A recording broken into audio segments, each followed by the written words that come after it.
Le progrès est quand même relativement énorme. C'est vraiment une vraie révolution, moi, je trouve. On travaille 10 fois, 100 fois, 1000 fois plus vite. Ça accroche le client. Il faut que ça aille vite. C'est vraiment un accélérateur. Et puis tout le monde s'y est mis, je veux dire. La génération de mon père ne l'ont pas pris. Avoir pratiquement des précablages sur l'être humain, pratiquement. Donc je gagne du temps. C'est génial.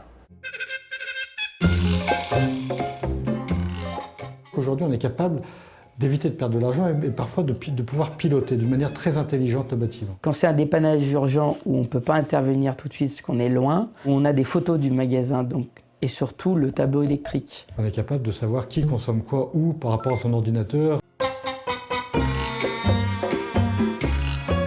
Quand on a des commandes à passer, par les iPads ou par les iPhones, on peut les passer directement, qu'on soit au bureau ou pas au bureau. Aujourd'hui, je suis capable de dire ce que j'achète en électricité. On a besoin de ça pour travailler. On a besoin de ça pour communiquer avec la maîtrise d'œuvre, la maîtrise d'ouvrage. Il y a des recherches intuitives qui sont en place, on peut suivre nos commandes. Pour tout ce qui est distributeur, c'est vrai que leur création de site pour passer les commandes, c'est très pratique. Lorsque je passe une commande de plus de 500 € sur Internet, j'ai des points supplémentaires sur ma carte. Quand un client nous demande quelque chose, on l'a tout de suite, on n'a pas besoin de leur dire je vais vous envoyer un catalogue. On va souvent sur les sites, alors, on cherche aussi bien sur les distributeurs que sur les industriels.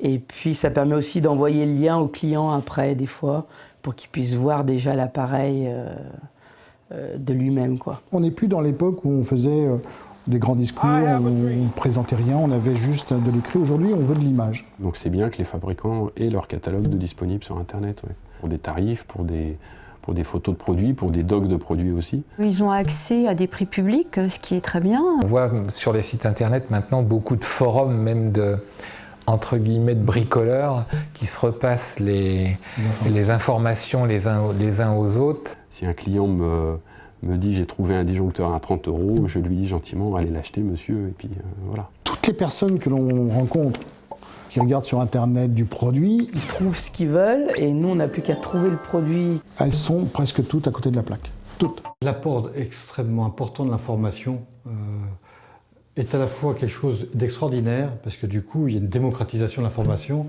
et puis à la fois elle est très dangereuse parce qu'il n'y a pas de filtre. Chacun sa place. Non, parce que je pense que quand on est professionnel, que ce soit au niveau du prix ou au niveau du produit, on sait défendre notre produit. De toute façon, ils sont payés pour ça. Je dirais quelque part les architectes et les bureaux d'études, pour amener des nouveaux produits, etc. Et puis pour faire passer des messages. C'est quand même pas mal d'avoir un interlocuteur en face de soi de temps en temps pour lui expliquer notre problème. Puis c'est de travailler avec toute la filière pour savoir quelle est la bonne information qu'on recherche. On pourrait se couper d'Internet, on ne pourrait pas se couper d'une relation avec que ce soit un distributeur ou un client. C'est un lien, c'est une passerelle. C'est pas parce que j'utilise Internet que je veux plus l'agence. Quand je prescris, j'ai besoin de comprendre et j'ai besoin de toucher, de voir et de discuter avec quelqu'un qui veut me le prescrire. Et ça, c'est pas par le biais de l'information que je vais trouver à distance que je vais pouvoir l'avoir.